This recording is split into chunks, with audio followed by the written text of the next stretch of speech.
Dito na mga boss, ang sitaw namin na Negro Star ng Condor Seeds. Naku, ang lupit mga bossing, daming bunga.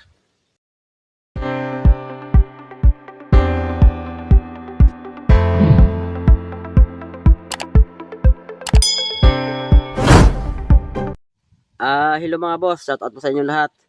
Ngayon mga boss, ang gagawin namin ni Boss Mike, magpataba kami ulit sa aming tanim na sitaw. Ano mo para yung balde yan. Yan mga boss, ang pataba namin na gamitin ha, yan yung binabad na complete, triple 14. So, pakilagyan mo lang para natin isang latang sardinas kada balde. Ang laman mga boss ng balde na yan, 16 liters mga boss na tubig yan. Yan yung balde namin palaging ginagamit, na palagi nyo rin napanood sa mga video namin. Sige isang lata lang para ilagay mo dyan. Complete triple 14 mga boss yan na binabad. At pakihaluan mo pa rin ng calcium nitrate. Ayan mga boss, hinaluan ng isang lata ng sardinas na calcium nitrate. Doon sa mga baguhan na magtatanong bakit naghahalo kami ng calcium nitrate. Kaya kami mga boss gumagamit ng calcium nitrate sa sitaw para maiwasan yung pagkalaga sa mga bulaklak. Kasi alam niya ng mga magsisitaw talaga na ang sitaw pag marami ng bulaklak ay marami rin ng lagas. So sayang kasi magiging bunga sana yon. So talagang ano na ugali ng sitaw yan na madaling malagas yung bulaklak niya. So para maiwasan yung paglalagas ng bulaklak, yung tinatawag na flower abortion. So para maiwasan mga boss yon, lalakasan natin ang calcium nitrate para kumunat yung tangkay ng bulaklak para hindi siya malagas basta-basta. So yan mga boss, yung sa mga baguhan na palagi nagtatanong kung paano daw ba mag-alaga ng sitaw. Sige pare, tig isang latang sardinas lang pare kada po dilig mo.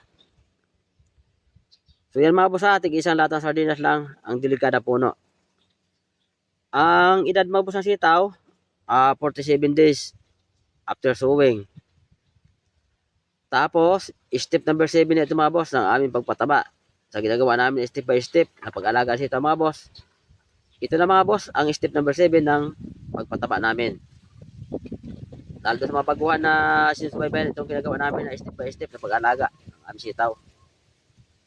Ito mga boss, naka-harvest na kami dito kahapon. Ang unang harvest pa lang. Kasi 47 days pa lang naman siya. Kaya kahapon lang kami nag-harvest ng unang harvest. At ngayon nga mga boss, marami na naman laki oh.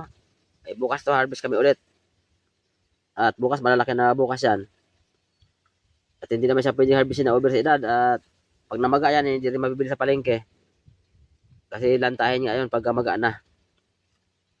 So yan, doon sa mga boss namin mga viewers, lagi nagko-comment. Doon sa nagtatanong pala yung mga pataba, kung ano-anong pataba ang ginagamit namin mula simula.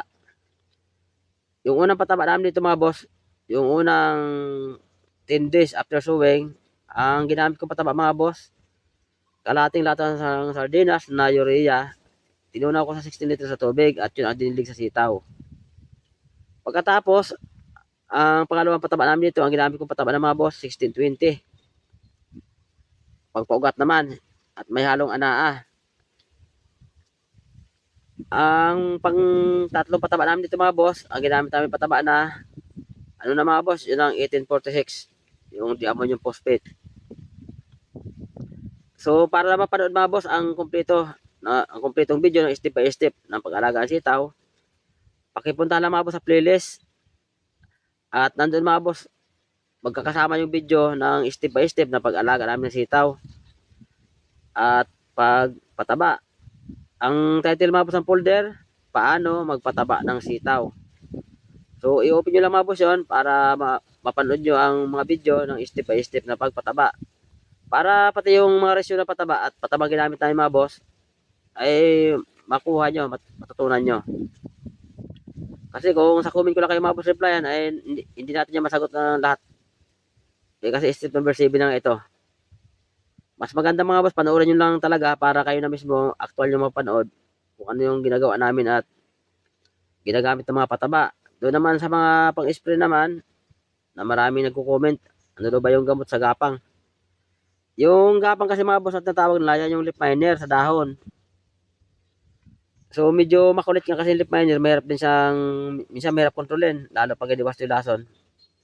Lalo ngayong tag-araw, ako napakasi din ang leaf miner mga boss. Talagang susunugin yung dahon ng sitaw kasi guguhit-guhitan lahat yan pag ako masunog na. Ang ginagamit ko dito mga boss sa pang lip miner, ano lang, Agri-Guard tsaka Pegasus. So yan mga boss. Hindi pa ako mga boss gumagamit dito ng ano, yung insecticide na sikat na sikat na alam ng lahat na yun talagang ginagamit ng halos lahat. Yung Tri-Guard. Kasi pang lip miner yung Tri-Guard. So ako hindi pa ako mga boss gumagamit niyan Tri-Guard. Ang ginagamit ko pa nga lang Agri-Guard tsaka Pegasus. Kasi yung Agri-Guard tsaka Pegasus ay malulupit mga boss sa lip miner yan. Talagang lip miner dyan eh lilipulin niya talaga. Kaya ito sito namin no, hindi pa siya tinamaan ng lip miner pero meron diyan mga boss ako nakita na dahon na pa isa-isa. Kasi mahirap naman talaga maiwasan, mahirap i-perfect eh. Hindi nga lang lumalala. Meron diyan ako nakita na mga ilang dahon na may tama sa bandang baba yata yun eh. Hindi nga lang siya lumalala kasi nga dahil alaga naman sa spray din. So Pegasus mga boss saka Agri-Guard. Ang ginagamit ko dito na pang lip miner. Pwede rin mga boss Agrimec. Agrimec, Telluride, pwede rin. Pare-pareho lang naman yan mga Abamectin mga bossing. So pwede yan pang ano, pang lip miner. Ano pa ba ang pwede sa lip miner? Yung ano, Ayubal at saka yung Kutetso. Mga boss, pwede rin sa lip miner yan. Marami mga boss ang laso na pwede sa lip miner. Hindi lang Tri-Guard. Hindi ako gumagamit ng Tri-Guard kasi ang mahal ng Tri-Guard eh. Mas mura hamak yung Agri-Guard kaysa Tri-Guard. Kaya Agri-Guard lang muna ginamit ko mga boss at kayang-kaya naman yan. Pati mga uod, kayang-kaya naman mga boss. Patayin yan. Kasi ang lip miner mga bossing, pamilya mga boss ang uod yan. Uod po yan na nasa loob ng dahon. Kaya yung mga insecticide na pang uod, katulad yan ng Yubal, at Agrimec, Agri-Guard, Telluride, kayang-kaya mga boss yan. Simple lang na yan patayin ng nasabing mga insecticide, yung uod sa sitaw. Kasi mga DBM na may uod sa sitaw mga boss eh.